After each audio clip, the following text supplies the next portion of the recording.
there is also a thriving inventor community in New York and Chicago and other places. And we 85% of our product is manufactured in China. As a matter of fact, it's in an area called the Pearl River Delta, which is in southern China near Hong Kong. There are 3 major trade shows that take place each year. New York Toy Fair in February, the Spielwarenmesse, which is the largest toy fair in the world in Nuremberg, Germany. That takes place at the end of January.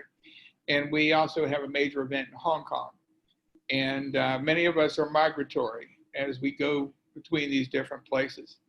Our biggest toy companies may be familiar to you by name: Hasbro, Mattel, Lego, Spin Master, Jax, Bandai, as our major retailers, Target, Walmart, and Amazon.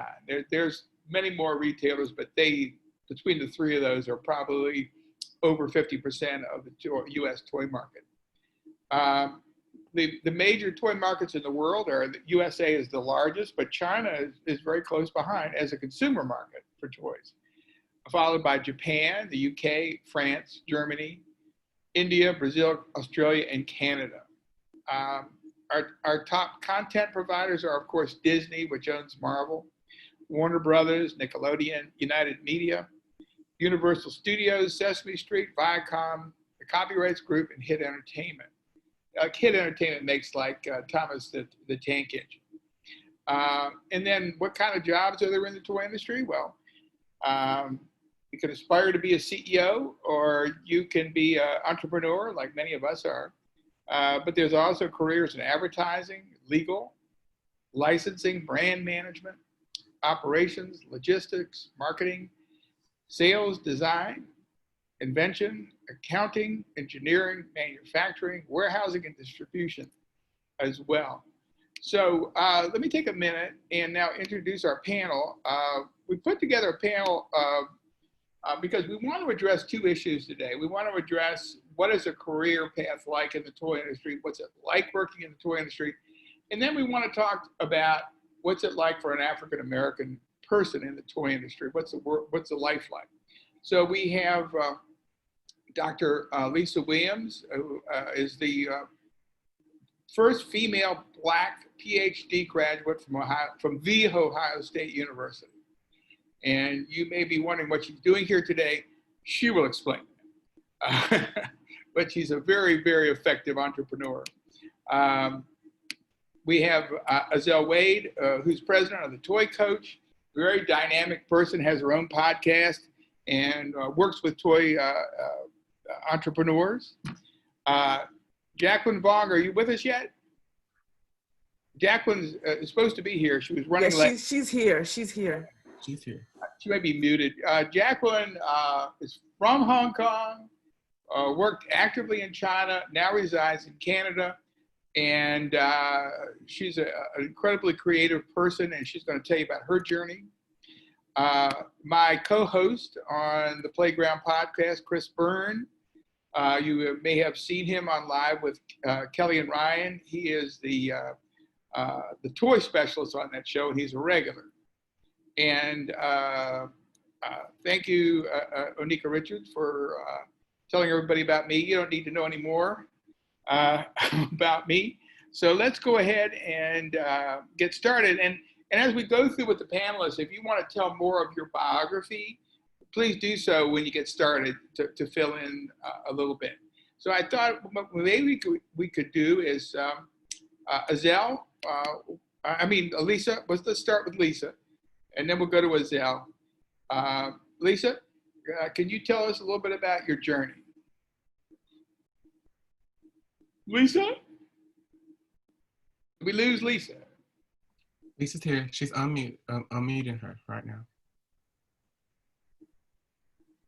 Lisa? There we go. Can you hear me now? Yes. Awesome. Okay. Thank you, Richard. First of all, I will tell you, all of you students, it's really a treat to have Richard and, Richard and Chris with you on this panel. They are top-notch, the smartest, best experts in the toy industry. So you have a special treat. I wish I had the opportunity to connect with them. when I was at your stage. But to be truthful, when I was at your stage, I was not thinking about the toy industry. I actually went to school to become a professor. I got my doctorate, as Richard said, from the Ohio State University in the area of marketing and supply chain. And not to bore you too much with my background, but I was the first to receive a PhD, first African-American female, as Richard said. Then I went on to become the first female to receive a multi-million-dollar endowed chair. And so I am kind of enjoying the life of an academic, but then I saw a documentary on television, and I'm sure you all have heard of the doll study. This was an updated doll study conducted by Anderson Cooper and Soledad O'Brien. And basically they are asking these beautiful brown children, which doll do they want to play with? The white doll or the brown doll? And of course, we're in like 2009, 2010. So I'm thinking, you know, halfway paying attention, thinking they're going to pick the brown doll, of course, right? At this time, we had African Americans in the White House. We had African Americans on covers of television, covers of magazines and on television shows. So I'm like, this is going to be easy. But it wasn't. What actually happened is this beautiful chocolate little girl said she wanted to play with the white doll. But then what really broke my heart is when she explained why. And she said she wanted to play with the white doll because the black doll's skin was nasty. And then she literally took her own hand and touched her own hand as to indicate that her skin was nasty too. And even to this day, that story, that experience breaks my heart. And from that day forward, I literally left my cushy job as an academic and went out on the entrepreneurial journey. And from there, I was able to work with Walmart. And I can give you more background about that if you guys want to know how that happened. But I worked with Walmart. They were very helpful. And we went from one doll to, I think we have probably now about 300 or maybe even 400 different SKUs. We have 4 different doll collections. We have fashions. We have a doll for girls and boy. We have boy collection dolls as well. And the idea is so that every child of every ethnicity can see their beauty and their power reflected back to them in positive play. So every sculpt, which is the face of the doll, is actually truly a work of art. Many companies will take a popular face and paint it brown or tan and give it a pink or red lip and say, here you go, this is African American. Well, we don't do that. We really focus on creating every sculpt, and it is really a sculpture. It's a one-of-a-kind piece of art that is designed to represent the beauty in multicultural children. And we do that for every ethnicity. We custom blend all the skin tones. We make sure that there's a diversity and a variety of hair colors and hair types and hair textures and hairstyles. Again, making sure they're truly authentic. And we continue to grow and expand because we want to provide positive empowerment, joy, and help to uplift and build children's self-esteem so that as they move through the world, they are moving through in their truly innate power. So in a nutshell, that's what we do at the World of EPI. And our lines are called the Fresh Dolls for girls and the Fresh Squad for boys and Positively Perfect for our little babies.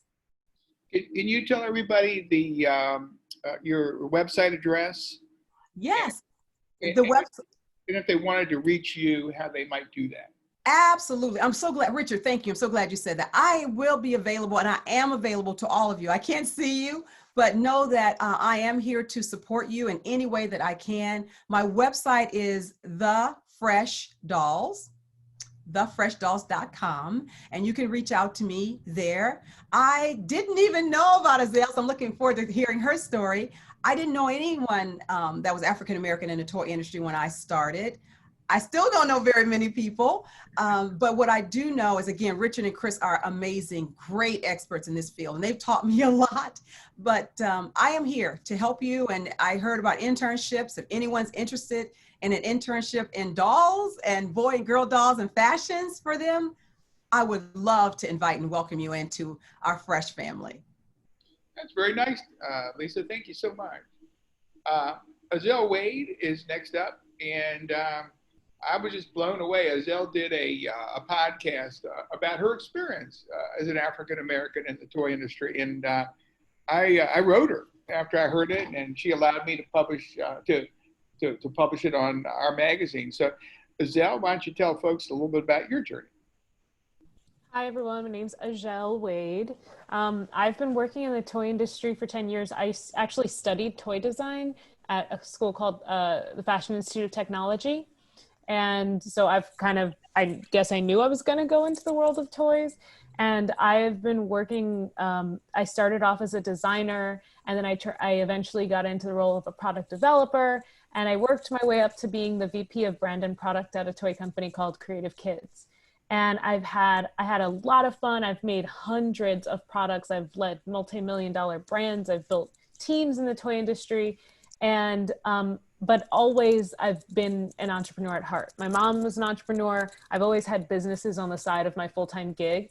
And then one day I just woke up and realized that I had the knowledge and the ability to help other aspiring toy people break into this business. So when I realized that, during COVID, actually, I quit my comfortable job as a VP, and I started the Toy Coach and my podcast, Making It in the Toy Industry. And it's been great. Like it's been a real cathartic thing for me to be able to express all of my viewpoints about the toy industry. Like Richard said, what it's like to be a Black woman in the toy industry, but also just the way that I think about play and toy patterns. And then I also get to interview like other entrepreneurs and share their journeys so that it will help other people that are listening to my podcast. And as a toy coach, I've become this person who helps a lot of aspiring entrepreneurs and aspiring inventors that have ideas that are maybe a little bit outside of the norm, or maybe they're just like diverse concepts, or maybe they're helping children with disabilities and they don't really know quite where to go. And I enjoy kind of showing them like, well, here's all the mistakes I've made. Here are all the mistakes other people have made. Here's what I suggest you do, and guiding them in the right path. And that's what I'm doing right now. So I have a course called Toy Creators Academy, and I have my podcast, Making It in the Toy Industry. And I really just enjoy being the toy coach and helping my clients and students get further along in this industry. Okay, thank you, Azelle. Yeah. We're going to come back, of course, to you, because I really like you to talk a little bit about some of your insights you had on not feeling listened to all the time. Yes. We'll come back to that. It's a very important topic. But I want to go to Jacqueline Bond. Jacqueline, I've known Jacqueline for about 10 years. Don't date me. What'd you say? Don't date me. And Jacqueline knows the Chinese toy market inside out. Jacqueline was extremely important when we put on a conference in Guangzhou, China. She helped us get speakers from some of the major toy companies in China to come in. And she also writes for Global Toy News. So Jacqueline, you have quite a journey. Can you from going from Hong Kong to Canada? So can you fill folks in a little bit on that? So first of all, thank you so much, HBCU, for having me. I'm really honored to be speaking here. I actually started my journey working for a couple of the top guys, Spin Master, one of the top 5 toy companies in the world, and Mattel, working on Barbie, Hot Wheels, Fisher-Price, and working on the extension of the brand outside of toys, so licensing. And in between that, I worked for the Canadian subsidiary to Nickelodeon. It was called Chorus Entertainment and Nelvana, where I would handle basically extending the brand beyond their function. So licensing them out to becoming apparel lines and t-shirts and, party goods to entertainment and publishing. And then I had the opportunity, because as I was working at Mattel, which was the top toy company, and on the top girls brand, which was Barbie, where else does a girl in the toy industry go, being an Asian Canadian? Well, I had the opportunity to move to Hong Kong, and the role that I was given was to go into the mainland China and build the toy industry and broker Western brands into China. So I was responsible on the team to help Peppa Pig get involved inside China legitimately. I helped Minions go into China, and I worked on brands like Transformers as well as Barbie and Fisher-Price. That was possibly the hardest role I had because first of all, I'm often underestimated for what I look like. I look a lot more youthful, but I've had a wealth of experience. And through my time, I had to really have an uphill battle with all it's a very male-dominated society in China. So a lot of the mansplaining that was happening over there was something that seems to be more and more topical right now. And I worked and built all those franchises, and then I got pregnant. So I came back to Canada because I wanted to have my babies in Canada because I'm Canadian, and I started my consultancy, and I represent clients like The Wiggles and Elf on the Shelf, if you know who they are, as well as a toy company in Australia called Head Start, where I make their cartoons and I sell their cartoons from their toy brands throughout the world to Netflix, Amazon, and the equivalents in Asia and Europe. So I've been working pretty hard since I've been back for 4 years with my business partner. And I really look forward to any questions you have, either on the content development side, on being an entrepreneur, on China, on everything else. So I've touched retail, product development, marketing, licensing, and content in my world. Thank you, Jacqueline. Next up is the formidable Chris Byrne. Chris is an author, an analyst, a consultant, and he is my co-host on the Playground podcast. And if you want to listen to us, it's literally theplaygroundpodcast.com. And Chris really knows about toys themselves. He studies what's on the market, what's hot, what's not, what makes something hot. So Chris, why don't you go ahead and tell folks about your journey? One of the ways we age ourselves in the toy industry is by the number of toy fairs. So 2020 was my 40th toy fair that I'd been to. One of the first products I worked on was Computer Othello. It was the size of a shoebox and it cost $100 in 1979, 1980. So I've been around, there's been 117 toy fairs. I've been around for a lot of them. But you know, I started as a junior copywriter. I clawed my way to the middle. I was running PR for the division of CBS Toys. We all were let go, and I started consulting and writing and have done a bunch of books and things like that. And it's been a real privilege. I think my passions are marketing, toys, child development, and things that I had a very, very creative childhood, which had many more explosives than most kids have today. But I really want to see kids having that kind of creativity, that kind of freedom to imagine and to create and make up their lives. And I just wanted to talk a little bit about what I think is going on right now in the toy industry and why I think it's a great opportunity. Some of the first Black African-American dolls were things like Ideals, Betsy Wetsy, and Tiny Tears, and those were roto-molded out in Hollis, Queens. And to make a black doll, they just threw the brown pellets into the same mold that they did for the white doll, and it was all like the numbers. Well, we've got 10% of the market, this is going to be 10% of our sales. And very much at that time, the toy industry followed the culture. Well, fast forward to 50 years later, we have changed in our culture, not only in relation to the toys and the people in the toy industry, but how children are in our culture, how children are being focused on and raised and trained. And I think there's a real opportunity now for the toy industry to actually lead the culture. And that's the thing that I think Dr. Lisa's doing, I think Agel is doing, that they are really bringing a whole level of awareness to the toy industry and to the role of toys in children's lives. It's really, truly exciting because kids are so central right now. I'm talking to a lot of parents who are freaking out about the remote learning and how are they going to cope? And I try to tell them relax. But I think this is a really great time to do things, everything from content creation, which is going to be increasingly important, to product design, to marketing, to reaching out to new markets. And I think one significant data point is that in 2019, for the first time in our culture, 52% of preschoolers in the United States were non-white. So I think this has been a traditionally white, often heavily Jewish in the post-World War II years industry. I think that it's going to open up now to reflect more of the culture. So I think there's a lot of opportunity for people who want to be evolving the toys in the culture right now. And I couldn't be more excited watching it. So thanks.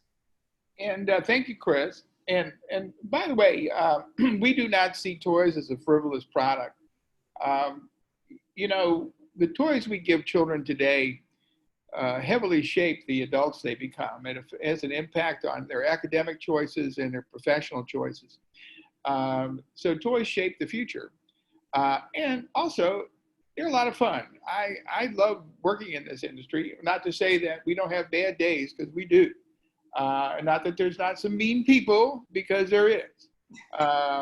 But there's mostly good folks in this industry and a lot of exciting times. So, Ajel, I want to come back to you just for a minute, because you were so eloquent on your podcast about your experiences being an African American in the toy industry and feeling not heard at product development meetings. Excuse me. So could you go ahead and maybe flesh out that story? Yeah, I mean, the specific story that you're referring to, I was just in a product development meeting, and we were developing a line of dolls, and then the conversation came up like, what doll should we do? And it's always, let's do a blonde, let's do a brunette, and then let's do an EA doll. And EA was the way that they refer to any non-white doll. It wasn't Black, it wasn't Asian. It was just like, well, they sometimes would have an Asian, but it would just be EA. And that would be like a skin tone a little bit like mine, but sometimes lighter. And then I was in this one meeting, and they were all saying, yeah, okay, so we'll do like a blonde, a brunette, and then an EA, and that's supposed to be like the Black doll. But then someone goes, no, I don't think we need to do an EA at all. I think we could just do like a redhead. And I just remember feeling like, I mean, it was just hard. Like, I just remember I was one of like 2 or 3 other minorities in the room, and I was the design, like the lead of design. And I just didn't really quite know what to say, because it was obviously accepted to be able to say something like that. So I didn't want to be the person that stood out in that conversation and like caused a ruckus and like be that Black woman who's like talking loud and like having a problem. But it was really uncomfortable. And luckily somebody with a good conscience spoke up and handled the situation. But, it definitely now, when I look back on those situations, the reason I talk about this stuff is because I want people to be armed with the right things to say if those situations happen to them. Because I wish that back then I had said, like, hey, considering like 30% of this room is Black, I think that if, the people working on developing these products should probably be reflected in the products themselves. And I think that the problem is that everybody's so afraid to say anything, and that's why it's been allowed to go on and on and on. And so by voicing what I'm voicing, I just hope to encourage people to say something by giving them exactly what to say. Like, I know it's an uncomfortable situation. You may freak out and freeze up. Like, here's what you can say and how you can address it without offending people, ruining your career, or doing all the things I was afraid to do at the time. And Dr. Lisa, you took a different path in that you just, instead of having to work within somebody else's game, you created your own. So can you relate to what Ajel is telling us? It's interesting. I was listening to Ajel and just thinking how powerful you were at that moment, and how now you continue to educate people, and realizing that my story is different, because I really came from a heart-centered place of seeing this little girl, not seeing her beauty recognized, and knowing that I had to do something. And it really was led by blind faith. I mean, I had no idea how hard it was going to be. I didn't realize that I was doing it alone because I didn't have any mentors. I did not have any education in the toy industry. I had never created a doll. I didn't know what a skin tone was. I didn't know what a PMS, I mean, I knew nothing about the doll industry. I mean, literally, I mean, I didn't even know what they're made of, how to make them, where do you go? I knew nothing. I was truly driven by, you have to make a difference. You have to do something. So from that, again, naive faith, I learned. And since I hadn't gone to school for doll design or for toys, I bumped my knees a lot. I still have a lot of bruises from doing it on my own, but I was able to create my own mold. So a lot of the practices that companies do, I never did because I didn't know that that was the way to do it, which allowed me to do it totally different, which allowed, like I said, I create whole new sculpts. I don't just recreate. I don't, as Richard say, take an existing sculpt and just use different paint, or I think it was Chris, and use different paint palettes. I didn't know that you could do that. I didn't know people were doing that. So I created my own sculpt from my heart, from my imagination, from my vision, from what I viewed was beauty in multiculturalism. And that's kind of how our company still operates. So it's not like we threw out the rule book. We didn't know there was a rule book. So we wrote our own rule book. And to this day, we're still writing our own rule book, but it has worked for us. Like I said, we're in Walmart, we're in Target, we're in Amazon, we're in Macy's, we're in Essence. We're global, all doing it led truly by the strong desire to make a difference in the world. And by doing that, that's the rule book we followed. And like I said, I made a lot of mistakes doing it that way because I didn't have the benefit of experience, but it's very gratifying to do something that you really think is making a difference in the world, even though it's hard. And I just say this last thing, and that's what, as entrepreneurs, I think that drives an entrepreneur, because it's very hard to be an entrepreneur. It's very, very hard. But what will get you up every morning, it's not going to be the money. It's not going to be thinking, oh, you know, I can make $10 million or I can make $3 million. That's not going to get you up every morning. It may get you up 6 months, maybe. But once you realize how hard this is, it's going to be an internal passion that's going to drive you. It's going to be that's going to say, I am making a difference. It's worth it because there's so many sacrifices that are along the way. And when you see a child or a parent, I mean, when I see a child take our doll and say, mommy, mommy, she looks like me. And then when I see a parent, I'm about to cry again. When I see a parent that literally comes up to me with tears in their eyes, I'm not talking about little tears and welling up in their eyes. I'm talking about tears drenched onto their shirts and onto their sweaters. So happy that these dolls exist because they've never existed before. And they didn't have them and the grandparents didn't have them. And it's historically, if you look at African-American culture and as we came from the diaspora and coming over from Africa, we didn't have it. We just didn't have it. And so now we at the World of EPI with the Fresh Dolls and Positively Perfect are giving our community something we've never had before. I mean, as they'll talk about, you know, they're even not wanting to represent us at all. That's horrible. But what's also almost, I won't say equally as bad, but what's also bad is when they do create a doll and it's not authentic and it doesn't represent our beauty. That's also a miss, in my opinion. Jacqueline, what struck me was when I talked to Dr. Lisa, she was talking about her first trip into China. And I know that you passed in and out of China all the time. And you were in the unique position of bridging Western culture and Chinese culture. So can you talk a little bit about what's it like being Asian in this North American culture? What's it like being Canadian in a Chinese culture? Can you talk a little bit about that?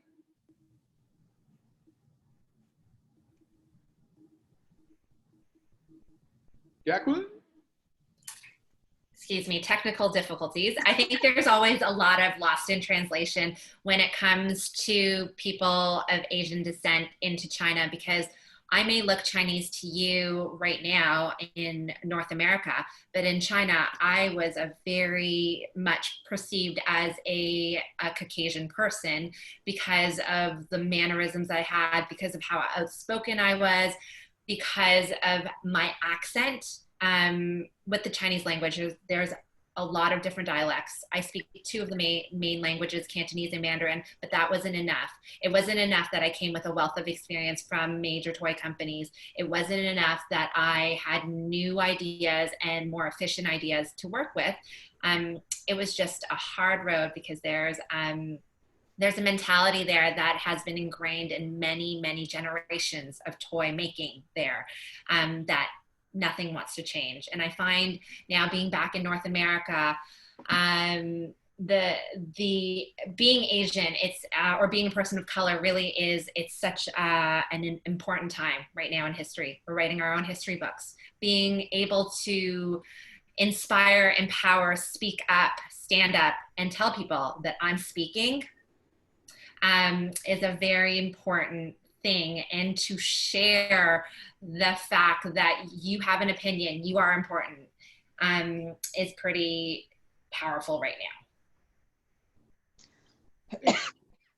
And Chris Byrne, we're white guys, and we've been around a long time. What do we have to say to this group, you think? Well, I think when it comes to anything related to race or minorities, that the greatest thing we can do is listen empathetically, because this is a time when, you know, voices need to be heard. As I mentioned before, the culture is changing. I was made fun of as a 22-year-old copywriter because come out of the Christian tradition, you know, and they used to call me the Shabbos Goy on Fridays at the toy company, which is a thing where the Goyish person has to turn out the lights because you're not allowed to work. So, I mean, it's nothing like what African Americans or women have experienced in the toy industry. But I think we can listen. I think that we have an obligation to serve children.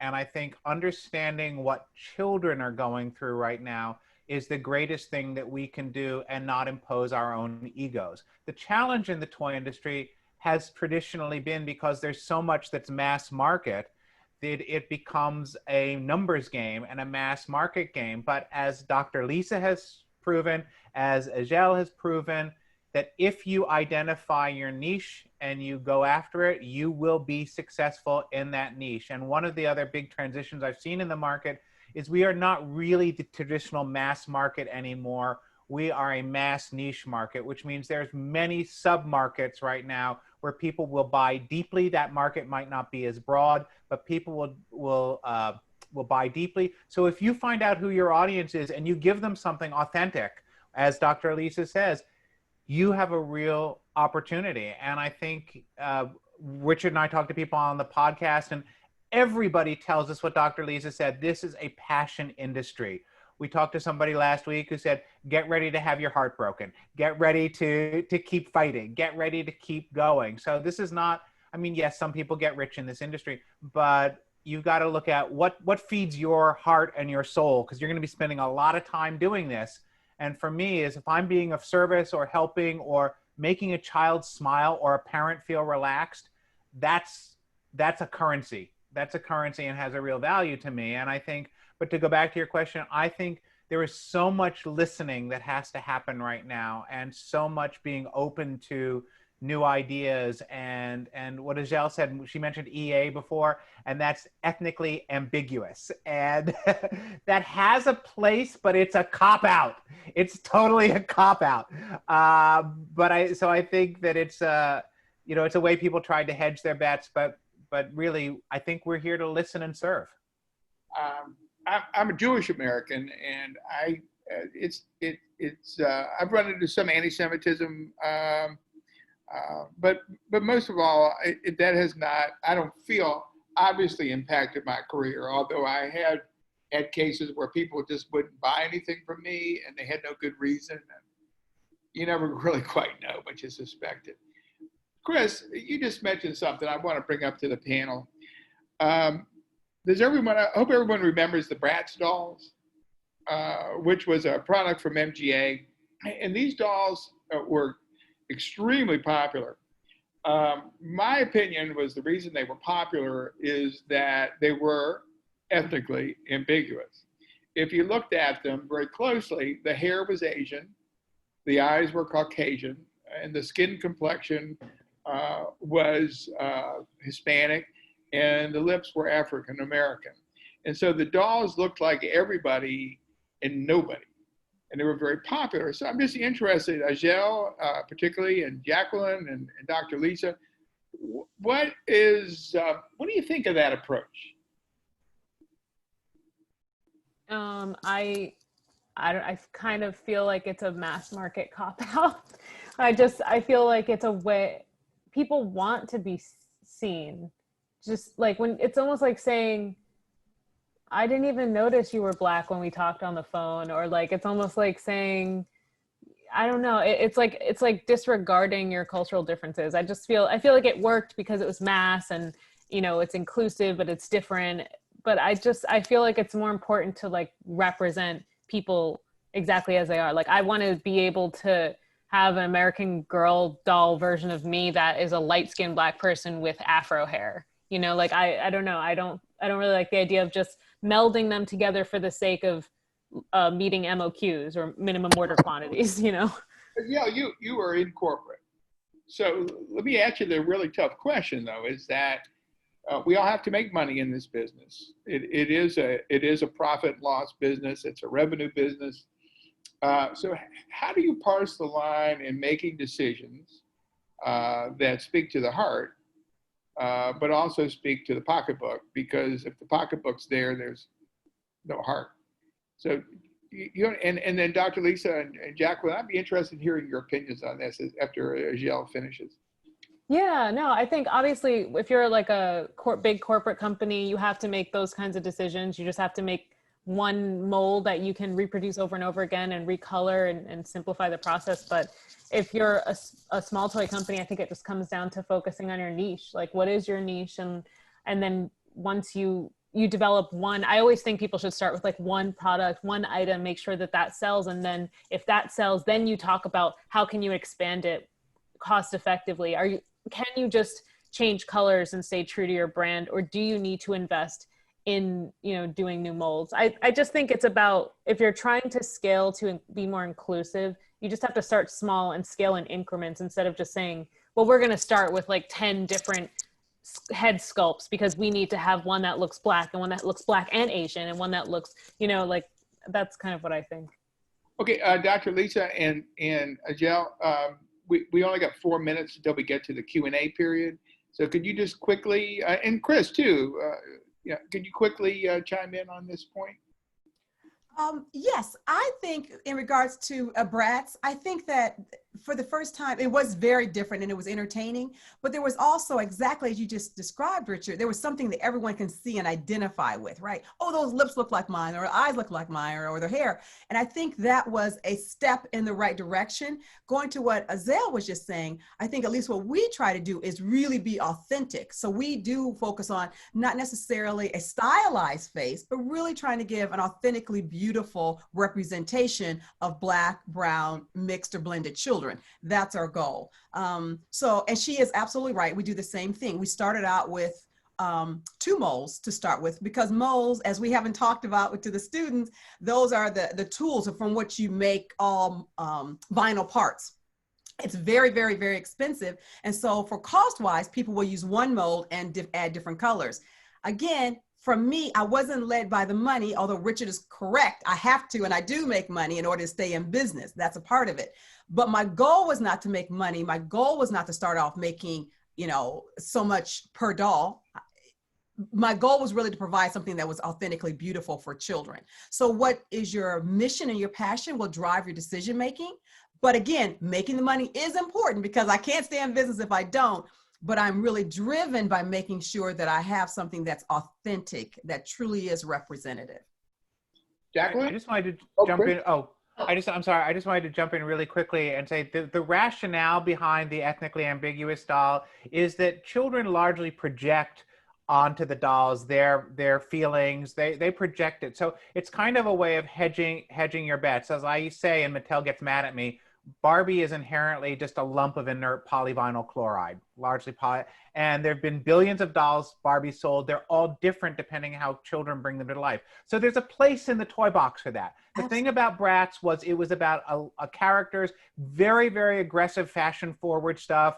MGA, instead of Barbie, which typically wanted mom's implicit or explicit approval, MGA went directly to the little girls and gave them what was pretty. So there's a place for that in the business. But if you're really trying to do what Dr. Lisa is doing, which is kind of as much a spiritual and emotional and cultural thing as a play thing, I think you have to go to that authenticity.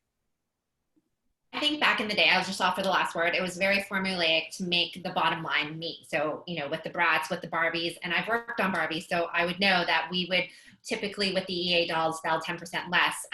Right now, I mean, we're in such an important time and a topical time in terms of pushing diversity and the openness to bringing it into manufacturing, into content. I just got off another Zoom call. The reason why I was late was because I'm in the midst of building an enormous preschool brand all about inclusion, and it's all types of creatures of fantastical sizes and areas, because when you're in the preschool world, you want to have a light way with humor to discuss this, but also we have a diversity of characters from different backgrounds, different family units, different body types, and different orientations within it, and it's all honed in on early childhood milestones and song. So we found a way to bridge that gap, and more so, people have an openness. So we were just on the phone with Walmart. People have an openness to it. Back in the day, if I was pushing something with diversity or with the environment, I knew I only had a 50-50 chance. People are welcoming it. I just was on the phone earlier with Netflix. Honestly, people are looking for content. People are looking for lines that have more of this inclusiveness inside it, and more. So I hopefully this will stay the trend and become an everyday conversation versus just in and out. And same with the environmental piece. So those are just my last words. And may I just add one thing to add to Jacqueline's comments? And am I on mute, or can you guys hear me? I hear you. Awesome. Okay, I just want to say this real quick. Jacqueline, you are so on point. I literally just got off the call with a senior person at Walmart, and they were wanting to know, one, how can they grow our brand? But also they were asking me, do you know of any other Black, minority, women, LGBTQ manufacturers of dolls? Because they're wanting to have representation on their shelves. So this really is like the golden age for diversity. So I totally agree with you, Jacqueline. Okay, I've been told we're going to go to questions now, and I have the first question up here, and this is from Christopher Armand. What are common barriers of entry for newcomers interested in the toy industry? And I'm going to let you guys respond, but I just would say my initial response is, it's because nobody looks for a job in the toy industry. It's really weird. People come out of school, you know, they want to do so many things, and they just never think of us as a career. So the initial barrier may be in your own head, that you just never thought of it. You know, it's just not something you think to do. So consider us as a career choice. Does the panel have any response? It really considers what you want to do in the toy industry. I started my career in PR in the toy industry. Chris, I used to present to you when I was at Spin Master, and same with Richard when I started. And now I've done manufacturing, I've done product development. So you really think about what you want to do. I think there are a lot of roles to mentor people in sales, because that's always a necessary role in toy, or designers. And so you start there, you learn all the different areas, and then you build your career that way. I think the one sentence that has guided my career, and I say this all the time, is, sure, I'll try that. And it's been like, what's the worst that could happen? And that's how I ended up on TV. That's how I ended up doing all this stuff. Someone approached me about writing a book. I said, sure, I'll try that. And just being open and curious and excited and hoping that you're going to put some good out in the world. For me, I am a manufacturer of dolls. And so the hardest thing was the resources, right? The financing. That's also very challenging. Identifying a factory and identifying the right factory. I ended up going to China by myself, not able to speak the language, to find a manufacturing. So that's challenging. And then thirdly is finding, if you choose to do retail outlets, is finding a right retailer and making sure you can meet their expectations in terms of sales and costing and promotion. Okay. I would say, oh, Go ahead, Jeff.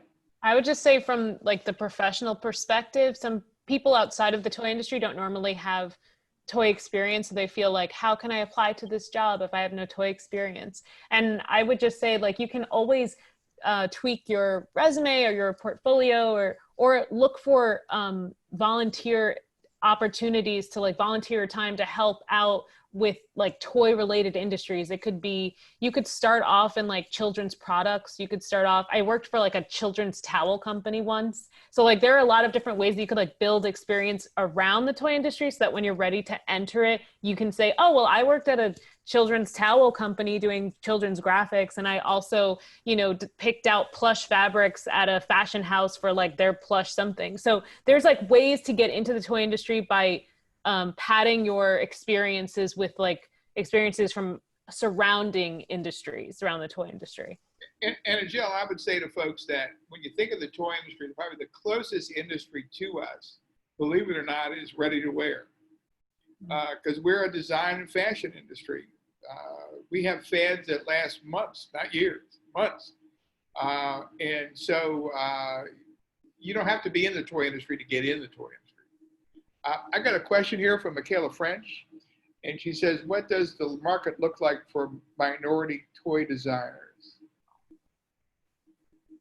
Well, I think it looks great right now. I mean, I think that people are looking to shake up their design staffs, and it's not that people have been exclusive in the past. I think there's a lot of people of goodwill in the toy industry. It's just that the market hasn't made them shift, and now the market and the population is making them shift, and people are responding pretty much wholeheartedly. If you look at what's going on at Mattel, if you look at what's going on at Hasbro, those are two of the biggest companies, but even some of the smaller companies. And I think, you know, I hope that the experience that Agel had is rare and doesn't happen again to anybody, and that the voices around the table are being heard because they are important. Okay, and then let me see what we have. Michaela French was the one that asked how could we get young adults more interested in the toy industry, and I think we kind of covered that with talking about entering the toy industry, and then from Christopher Armand, considering the current climate, what trends are you seeing as companies pivot their messaging and media strategy? I can take that one. I really, as we've touched on, definitely an openness to inclusion and diversity, what's happening right now. Also, a lot of companies are looking into the environment and how to make sustainable packaging, how to make production more sustainable. Also producing locally, as we can see during coronavirus times, we have a lot of dependence on our exports, and so looking to figure out the supply chain and manufacturing locally. And also, content has been king during coronavirus. I mean, we're consuming at a rate that we've never seen before, and social media has become a really important way to market. You can launch brands per se with a social media campaign, which is hasn't been done in many years because we've always done it on TV. We've always also had a formula where you usually have a show and then you manufacture the toy from the show. You can do that all together now if you have all your ducks in a row and a super influential social media campaign. It might not stick forever, but if you're looking for trend-based and quick in and outs, that's a really interesting way to create brands. And I think I just want to add real quickly that if you are somebody who understands metrics and data and social marketing, you have got a huge leg up going into a company, because a lot of companies don't get it. And there's only a handful. I spent last year trying to find people. There's only a handful of people who really understand how these metrics translate into communication that sells. Yeah, I feel like I'm loving digital marketing, and I'm seeing so many toy companies now actually trying to implement like funnel strategies that other industries have been using for years. And now people are starting to be like, oh, an email list is important and getting them to opt in for this and that. And oh, how can we retarget them? Like people aren't realizing it. And now because everyone's home and now that social media is king, people are just starting to realize that, oh, we can implement digital strategies that other industries are using in the toy industry. So it's, I don't know, that's really interesting to me. I've got a question here I think is an important question. It says, good afternoon. This is from Kenya Cummins. Thank you for your passion and insights. We know that racism is taught. It manifests as learned behaviors and attitudes. Do you see toys as an opportunity to bridge gaps and increase openness to diversity and inclusion? For example, do you observe cross-cultural purchases? Example, white children buying black dolls. I can speak to that. Yes, we absolutely do. Like I said, we primarily focus on black, brown, mixed or blended children. We do have Caucasian dolls as well. But what we're finding on our website and from our fan base is that you will see parents, white parents, buying brown dolls for their children because they want their children to have a sensitivity and awareness and a beauty for all diversity. So I absolutely see that. And if I can add, you're right, racism is a taught behavior. So if we can start earlier by ensuring that the conversation and what kids see is inclusive and that the world is full of color, I think that's really important. So I am developing content. I know there's a lot of studios who are really pivotally making sure that they're creating these shows and this content as we consume more and more that represent our society right now and represent the positivity and the messaging that goes along with that. We only have a few minutes left. I've got a note here from Perrin Kennedy, said he'd like to ask a question verbally. I don't know how that works. Yeah, I would just ask the question like this. First of all, thank you to the panelists. I really did appreciate hearing your insight. My name is Perrin Kennedy, and I'm currently studying nonprofit management here at Columbia. I was really excited about this panel because I do have a personal connection to the toy industry. I'm a huge fan of Legos, and I've been collecting them since I was 13 years old. And actually in undergrad, I would partner with the local Lego store to host programs for young students, that involved Legos. So I was just wondering, and anyone can answer this question, how would I leverage my major as a nonprofit management major and my passion? Like, is there any sector of the toy industry I should look into at all? I have an insight there, and that is Lego and Lego-like products. There's a lot of other companies that make bricks and that sort of thing are used in schools and on the educational side. So there might be something there. Does the panel have any insights on that? A lot of the, I'm sorry, Joe. Go ahead. A lot of the companies have social consciousness programs and that are doing things. Lego has recently introduced a program about recycling Lego toys and being able to give them to children who can't afford Lego because Lego is expensive. So Hasbro is very active in nonprofit. Mattel has some wonderful things, and they just announced an initiative today that's teaching and creativity oriented. So definitely getting into the toy industry through those kind of nonprofit aspects, I think you would be a tremendous asset to them. Yeah, agreed. I was pretty much going to say the same thing. And I would look at Sesame Workshop as one that pops into the top of my mind right now, just because that's their kind of nonprofit arm of Sesame Place. So yeah. So let me go through the panel. Chris Byrne, if somebody wanted to learn more about the Toy Guy, what's the website? Come to thetoyguy.com or connect with me on LinkedIn, and it would be my pleasure to provide any advice or help I can. Ajel? Oh, I'm thetoycoach.com. I just met the toy guy. I didn't know about you. But yeah, you go to thetoycoach.com. What about that? What? What about the global toy expert? Oh, yeah. Thetoycoach.com or find me on LinkedIn. Yeah, wherever I can help. Okay. And Jacqueline? You can find me at playologyinternational.com or at Playology INTL, a social media handle. I would love to learn about all of you guys, and especially looking for people who have an insight into the analytics, into actually the social media landscape, because I'm a little older and I don't really get TikTok anymore. So I think that's a really relevant place where I should start. And Perrin, I really love what you do for the not-for-profit. I think there's so much application that you can lean into, and I like your fashion sense. So awesome. And Jacqueline, you keep talking about how you look younger than you are. It's a pretty good problem to have.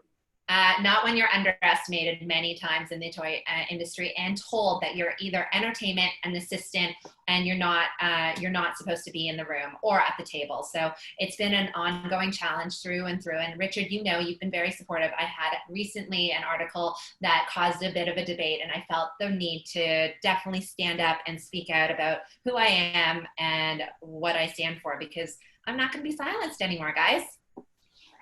I certainly won't silence you right now. You can keep talking. Okay, I think that that's our panel for today. Dr. Lisa already told everybody how to reach her. Anything else before we go? So Well, have fun. Have fun and play. Play every day. Buy toys. Buy toys. Thank you so much to our wonderful panelists.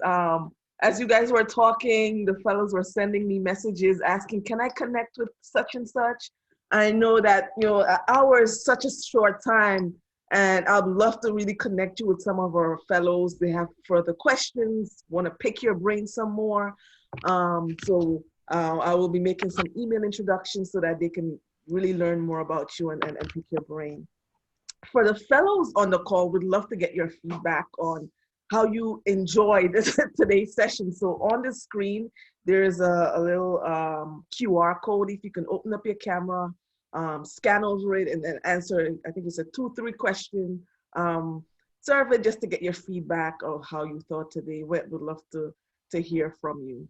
But again, thank you all. Thank you so much for the panelists for sharing your insight, your experiences with our fellows. I know they truly appreciate it and enjoyed the experience. Jacqueline, you talked a lot about taking a seat at the table, and that's actually one of the topics we really want to hone in for the spring semester for our fellows, taking a seat at the table. Love to chat with you offline a little bit more about that, maybe bring you back to really talk to our fellows. Same with you, Dr. Lisa, Agel, love to continue to work with you all and see how we can partner together to really work with our fellows. So thank you so much. I see opportunities for continued work partnership, and I'd love to explore that with you. I'll reach out to you guys offline so that we can continue the conversation. We enjoy it. I love that. Thank you so much, everyone. Thank you, Richard. Thank you, all. Richard. Thank you, Richard. Thank you. Yay. Bye-bye. Bye-bye.